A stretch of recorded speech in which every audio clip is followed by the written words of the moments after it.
Janob Muhammad Mustafa sallallohu alayhi vasallam marhamat qilib aytgan ekanlar, mana buga bir e'tibor bering bu hadisga. Man tahawana bis-salati ma'al jama'ati aqabahullohu ta'ala bi-isnay ashara baliyat. Kimki namoz o'qishni, jamoat bilan namoz o'qimoqlikka beparvo bo'lsa, uyimda o'qisam ham bo'laveradi.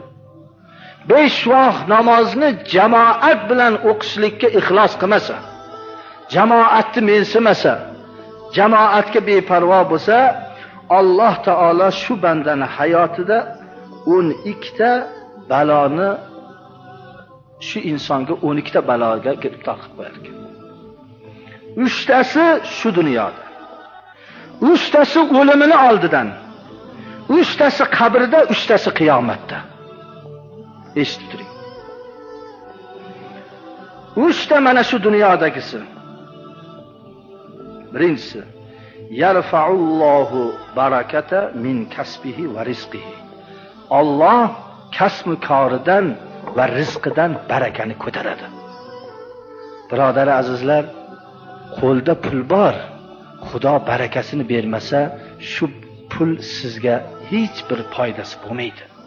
Nima qilishingizni ham bilmaysiz, qayerga ketganini ham bilmaysiz. Rizqingizda ham baraka bo'lmasa, to'yganingizni bilmaysiz, kiyganingizni bilmaysiz. Alloh taolo jamoat bilan namoz o'qimagan odamdan birinchi kasb-u koridan, rizqidan barakani olib qo'yar ekan. Ikkinchisi, yanza'u minhu nura solihin.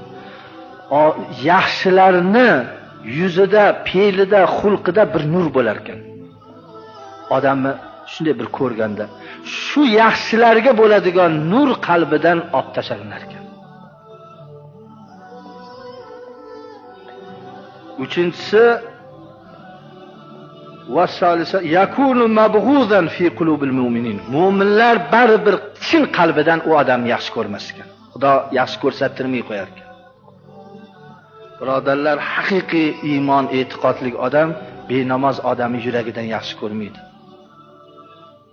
Alloh taolo yaxshi ko'rsattirmay qo'yar ekan. Mana shu 3 ta balo shu dunyoda ekan.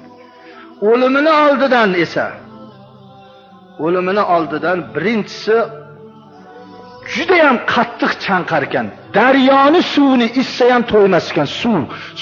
Suvga qahraverar ekan jon berayotganda. Juda qattiq tomoq qurar. Ikkinchisi, jon berishi juda qiyin bo'lar ekan. U yoqdan bu yoqqa o'zini tashar. Juda bir dahshatli holda jon berish qiyin bo'lar ekan. Uchinchisi, payg'ambarimiz aytibdilar, nauzan billah, iymonsiz ketib qolish xavfi bor. Xavfi bor. Endi namoz o'qigani bu jamoatga kirmay namoz o'qib yurgan odam ustida ketyapti, benamoz ustida emas hali biroq. Mana bu 3 tasi o'limini oldidan. 3 tasi qabrda. Birinchisi, yuziqu alayhi sual munkir munkir. Juda qiyinchilik bilan tar holda savol javobi qiyin o'tar ekan. Qabrda munkir nakir bilan. Ikkinchisi, qabrni qorong'iligi juda qattiq, qabr qorong'i bo'lar ekan. Uchinchisi, yer bir siqarkan suyak-puyaklari yaxshilik go'rda qabri tor bo'lib, suyaklari maydalangan holga kelib qolar ekan go'rlikcha. Oxiratdagi 3 tasi. Birinchisi, hisob kitobi juda qiyin bo'lar ekan. Ikkinchisi, Alloh taolo unga juda bir g'azab bilan qarar ekan. Uchinchisi, Alloh taolo albatta dovzaxga tushirib, bir dovzax azobida azoblar ekan. Mana bu jamoatga beparvo bo'lib, jamoatga azonni eshitib turib chiqmagan odamni hukmi ustida.